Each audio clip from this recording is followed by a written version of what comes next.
मित्रांनो, सध्या एक छोटासा गोंधळ सोशल मीडियावर दिसतो आहे आणि तो गोंधळ म्हणजे यंदा नक्की होळी कधी आहे, त्याचबरोबर धुलीवंदन कधी आहे. सगळ्यात महत्वाचं चंद्रग्रहण आलेलं आहे, तर ते चंद्रग्रहण होळीला आहे की धुलीवंदनला आहे, मग होळी कधी पेटवायची, असे वेगवेगळे प्रश्न निर्माण झालेत आणि या सगळ्या प्रश्नांची उत्तरं तुम्हाला आजच्या या एकाच व्हिडिओत मिळणार आहेत. चला तर मग सुरुवात करूया. पहिला प्रश्न, होळी यंदा कधी आहे? तर यंदाची होळी आलेली आहे 2 मार्च 2026 ला. कारण होळी पौर्णिमा सुरू होते 2 मार्चला संध्याकाळी 5:55 आणि पौर्णिमेची समाप्ती होणार आहे 3 मार्चला संध्याकाळी 5:07. म्हणजेच काय, तर फाल्गुन पौर्णिमा, हुताशनी पौर्णिमा, जिला आपण होळी पौर्णिमा म्हणतो, ती आहे 2 मार्च 2026 ला. म्हणजे होळी जी प्रज्वलित केली जाईल, होळी जी पेटवली जाईल, ती 2 मार्चला संध्याकाळी पेटवली जाईल. 3 मार्चला ग्रस्तोदित चंद्रग्रहण आहे आणि चंद्रग्रहण तसंच प्रदोष काळ सुरू होण्यापूर्वीच पौर्णिमा समाप्ती होत आहे. म्हणून धर्मसिंधू या ग्रंथामधील वचनांनुसार होलिका दहन 2 मार्चला होणार आहे. 3 मार्चला असणार आहे धुलीवंदन आणि 3 मार्चलाच असणार आहे चंद्रग्रहण सुद्धा. ग्रस्तोदित चंद्रग्रहण आपल्याला 3 मार्चला बघायला मिळेल. सगळ्यात महत्वाचं म्हणजे हे चंद्रग्रहण भारतात दिसणार आहे, त्यामुळे वेदातील नियम जे आहेत चंद्रग्रहणाचे ते सुद्धा पाळले जाणार आहे. चंद्रग्रहण जे सुरू होणार आहे ते 3 मार्चला दुपारी 3:20 सुरू होईल आणि चंद्रग्रहण संपेल संध्याकाळी 6:46. ज्योतिषशास्त्रानुसार चंद्रग्रहणाचे वेदादी नियम महत्वाचे मानले जातात. वर्षातलं हे पहिलं चंद्रग्रहण आहे जे भारतातही दिसणार आहे आणि त्यामुळेच सूतक काळही लागू होईल, वेदादी नियम पाळले जातील. चंद्रग्रहण सुरू होण्याच्या 9 तास आधी सूतक काळ सुरू होतो. ज्योतिष आणि धार्मिक मान्यतेनुसार या काळात कोणतेही शुभ कार्य करणं टाळायला सांगितलं जातं. तर मंडळी, थोडक्यात इथे हे स्पष्ट होत आहे की होलिका प्रदीपन जे आहे, अर्थात होळी जी पेटवायची आहे ती 2 तारखेला पेटवायची आहे आणि धुलीवंदन 3 तारखेला आहे आणि 3 तारखेलाच चंद्रग्रहण सुद्धा असणार आहे. म्हणजेच चंद्रग्रहणाचा आणि होळीचा तसा काही संबंध नाही.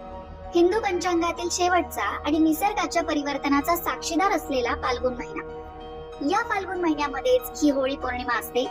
हिंदू पंचांगात चैत्र महिन्यापासून सुरू होणाऱ्या वर्षचक्राचा फाल्गुन हा 12वा म्हणजे शेवटचा महिना असतो. शिशिर ऋतूचा हा दुसरा महिना असून या काळात निसर्ग जुनी पानं गाळून नव्या पालवीसाठी सज्ज होतो. 18 फेब्रुवारी पासून फाल्गुन महिना सुरू झालेला आहे आणि या फाल्गुन महिन्यात जी पौर्णिमा येते त्या पौर्णिमेला आपण होळी पौर्णिमा म्हणतो. या होळी पौर्णिमेला सुद्धा निसर्ग जे करतो तेच आपल्यालाही करायचं असतं. होळीमध्ये जुने विचार जाळून टाकायचे असतात, नकारात्मकता जाळून टाकायची असते, सगळ्या निगेटिव्ह गोष्टी सोडून द्यायच्या असतात आणि नव्याने सकारात्मकतेला सुरुवात करायची असते. फाल्गुन हा वर्षाचा शेवटचा महिना असल्याने आणि त्यात होळी आणि धुलीवंदन वगळता फारसे मोठे सण किंवा शुभ कार्यासाठी मुहूर्त नसतात. म्हणून अनेकदा आपण उपरोधिकपणे म्हणतो की आधीच उल्हास त्यात फाल्गुन मास. म्हणजेच काय, तर शुभ कार्य खोळंबल्यामुळे काही जणांना हा महिना जरा अडगळीसारखा वाटू शकतो. तरी आध्यात्मिक दृष्टिकोनातून मात्र हा काळ महत्वाचा आहे. फाल्गुन महिन्यातील पौर्णिमा आणि अमावस्या या दोन्ही तिथींना मन्वादी तिथी मानलं जातं. मन्वंतर किंवा मन्वादी म्हणजेच ज्या तिथीला सृष्टीचा पुन्हा आरंभ झाला असं म्हटलं जातं. या दिवशी शिव आणि शक्तीची विशेष उपासना करण्याची सुद्धा परंपरा आहे, जी साधकाला फलदायी ठरते. फाल्गुन महिन्याची खरी ओळख म्हणजे होळी, धुलीवंदन आणि रंगपंचमी. होळी म्हणजे वाईट विचार आणि आचारांचं होलिकेत दहन करून मनातील आडी सोडून देण्याचा हा सण आहे. श्रीकृष्ण आणि गोपिका, गोकुळात भगवान श्रीकृष्णांनी गोपिकांसोबत रंगोत्सव साजरा केला, म्हणून या सणाला आध्यात्मिक आणि भावनिक महत्व सुद्धा प्राप्त झाले. दक्षिण भारतात फाल्गुन महिना अत्यंत उत्साहात साजरा केला जातो. तिथल्या मंदिरांमध्ये अनेक लहान मोठे उत्सव या काळात पार पडतात.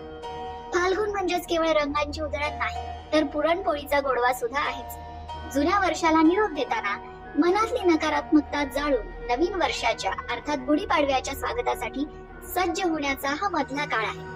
31 डिसेंबरला आपण जाणाऱ्या वर्षाला बाय बाय करतो आणि येणाऱ्या वर्षाचं स्वागत, वेलकम करतो. पण आपल्या मराठी महिन्यांची सुद्धा माहिती असू द्यावी.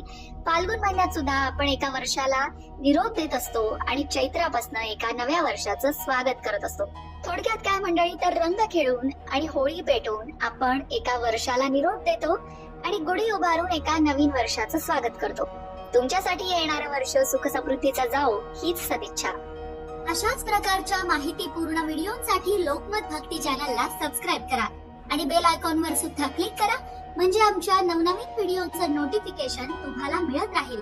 तसंच योग्य आध्यात्मिक मार्गदर्शनासाठी लोकमत भक्तीच्या फेसबुक पेजला फॉलो करायला विसरू नका.